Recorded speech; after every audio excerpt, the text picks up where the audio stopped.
Bom dia, turma. Hoje é terça-feira e vamos dar continuidade à nossa aula de história. Tivemos ontem, vamos dar prosseguimento. Hoje nós iremos falar sobre Segundo Reinado, assunto que está na página 228 até a página 232. Então, vamos lá. Então, os dois primeiros períodos políticos depois da independência do Brasil, eles aconteceram de uma forma inconstitucional no primeiro reinado. A Assembleia foi dissolvida e Dom Pedro I outorgou a Constituição da forma que lhe conviera. E no período regencial, aconteceu a negociação do ato adicional de 1834. E isso modificou a própria Constituição. Então, com esse período político seguinte, o Segundo Reinado, não foi diferente, não foi muito diferente. Para que Dom Pedro II pudesse assumir o império, já que ele era o imperador desde os 5 anos, quando seu pai Dom Pedro I voltou a Portugal, foi preciso uma articulação de um golpe para antecipar a ocupação de Dom Pedro II ao seu posto de imperador, porque ele só apenas assumiria em 1843, o ano em que ele completaria 18 anos. E para que o golpe da maioridade acontecesse, e aos 14 anos o imperador pudesse de fato assumir a nação, os políticos favoráveis a tal ato, eles argumentaram que era o desejo do povo. Eles inventaram que era o desejo do povo. Tanto que existem alguns registros que dizem que cerca de 8.000 pessoas se reuniram para poder saudá-lo, cantando "Queremos Dom Pedro II, embora não tenha idade, a nação dispensa a lei e viva a maioridade". Coisa de político, né? É uma mentirada que só. Então essa foto aí, ela representa, ela está mostrando Dom Pedro aos 12 anos de idade. Em 23 de julho de 1840, o parlamento ele outorgou esse golpe da maioridade, coroando Dom Pedro II imperador com 14 anos de idade apenas. Então, assim, com o golpe da maioridade, reestabeleceu-se o poder moderador e recriou-se o Conselho de Estado.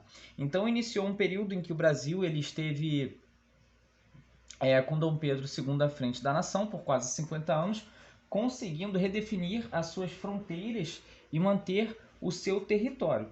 Para que o Brasil voltasse a experimentar um período de paz, um dos primeiros atos de Dom Pedro II foi perdoar os rebeldes que faziam ou fizeram parte das inúmeras revoltas do período regencial.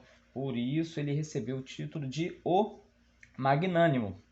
Essa prática tornou-se ainda mais regular no ano de 1847, quando Dom Pedro II mudou a configuração política do governo e criou o cargo de presidente do Conselho de Ministros ou chefe do gabinete, que era a organização semelhante à dos países europeus. O Brasil ele tornou-se parlamentarista até a próxima etapa histórica, a República. No entanto, foi um parlamentarismo às avessas, porque aqui aconteceu exatamente o contrário do que aconteceu nos países europeus. O poder legislativo estava subordinado ao poder executivo. Então a economia do Brasil ela começou a passar pelo ciclo do café, ou seja, o café ele tornou-se o principal produto de comercialização.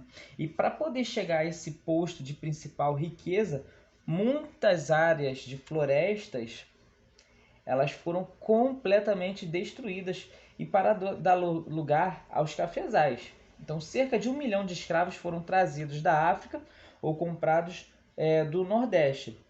Nota-se também que muita coisa mudava no Brasil, só não a sua situação de ser um país agrário e escravocrata. Lembrando que só em 1850 foi criada a Lei Eusébio de Queiroz, que proibia o tráfico de escravos e com isso os escravos eram comprados de senhores do Nordeste. Porque as leis não permitiam mais comprar de mercadores africanos. E aos poucos a imigração começou a ser mais incentivada. O dinheiro envolvido na produção do café trouxe benefícios para os cidadãos do Rio de Janeiro e de Santos, além de grande desenvolvimento para a região do Nordeste do país. também seria responsável pela vinda de inúmeros estrangeiros imigrantes para poder trabalhar nas lavouras cafeeiras. No entanto, essa mesma classe social de cafeicultores que foi beneficiada com ações do imperador também articulou sua saída devido principalmente à abolição da escravatura.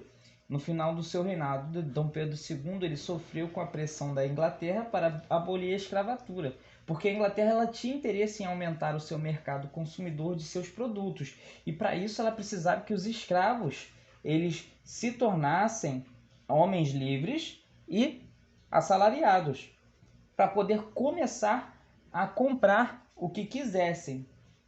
E por consequência, a Inglaterra ela vendia muitos produtos e ela queria que eles comprassem. Entretanto, o interesse interno por parte dos cafeicultores era que se mantivesse a escravidão, porque o trabalho baseava-se nessa mão de obra e tinha investido muito dinheiro. Então eles investiram bastante dinheiro para comprar bastante escravos, e a Inglaterra queria que eles simplesmente libertassem aqueles escravos. Para eles não era jogo naquela época, eles não queriam isso. Assim, Dom Pedro II ele tentou adiar o quanto pôde essa abolição. Ele lançou leis paliativas, né? A Lei Eusébio de Queiroz, em 1850, que proibia o tráfico e o comércio de escravos, a Lei do Ventre Livre, em seguida, em 1871, que libertava todos os negros nascidos a partir da data que a lei ela entrou em vigor, e a Lei dos Sexagenários, em 1885, que libertava todos os escravos com mais de 65 anos. Mas, pelas condições de vida, a maioria nem chegava nessa idade, né? A maioria dos escravos eles morriam com 40 anos. Mas, ao se tornar inevitável a abolição, quem fez foi a sua filha, a princesa Isabel. Aqui, esse slide ele faz referência às leis, né? A Lei do Ventre Livre e a Lei dos Sexagenários. Então, aqui, ó, a princesa Isabel assinou a Lei Áurea. E logo os cafeicultores que haviam empregado dinheiro em escravos articularam a saída de Dom Pedro II, porque eles se sentiram lesados, já que a lei não previa qualquer indenização pelos escravos libertos. Então, Dom Pedro II ele se envolveu em guerras armadas, especialmente essa guerra aí, a Guerra do Paraguai, ou também chamada de Guerra da Tríplice Aliança. Esse nome preferem outros países que foram envolvidos no conflito. Ela faz referência a outros países também, por isso Tríplice Aliança. O Paraguai era um país autônomo, ele tinha agricultura diversificada, indústrias, e não dependia da Inglaterra economicamente, diferente dos países que eram vizinhos, né? O Brasil, a Argentina e o Uruguai. Seu líder, na época, Francisco Solano Lopes, ele desejava conquistar parte da costa litorânea a fim de ter uma saída para o mar.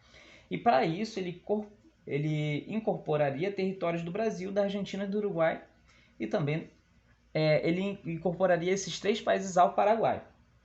Então a guerra começou para poder defender esses territórios e com dinheiro emprestado da Inglaterra, e isso levou o Brasil a um desequilíbrio financeiro maior ainda. Mas o Paraguai não foi o único vilão da guerra. O Império Brasileiro almejava, eles tinham como objetivo conquistar o Paraguai para controlar a navegação dessa região. Assim, depois de mais de 5 anos de conflitos, cerca de 80% dos habitantes do Paraguai inteiro estavam mortos. E chegou ao assustador percentual de 96% dos homens. E o país estava completamente destruído. O Brasil e a Argentina conseguiram alguns milhares de quilômetros do território do Paraguai, que não valia o endividamento que lhe causou, né? O Brasil e a Argentina se endividaram com a Inglaterra e o território que conseguiram conquistar não valeu de nada. E a Inglaterra foi o país que lucrou porque aumentou seu domínio financeiro sobre a América do Sul.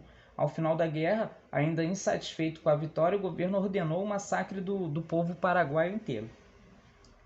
Portanto, uma sucessão de fatos ela provocou o fim da monarquia no Brasil, a insatisfação da elite agrária pela não indenização dos escravos libertos, o endividamento e as dificuldades econômicas devido ao financiamento dessa guerra do Paraguai. O desejo da classe de mais liberdade e poder de decisão também. e o temor em relação à sucessão do trono a vir ser ditada por um estrangeiro, já que o imperador ele só tinha 2 filhas. Uma morreu precocemente na Europa e a outra era herdeira e casada com um francês. A princesa Isabel era casada com um francês. Então essas situações, juntando todas elas, levaram ao fim de mais um período histórico e deram início ao novo período republicano. Então, essa é a história do nosso segundo reinado. Qualquer coisa, galera, tira dúvida comigo ali no WhatsApp. Vocês farão os exercícios agora da página 232. Valeu, galera!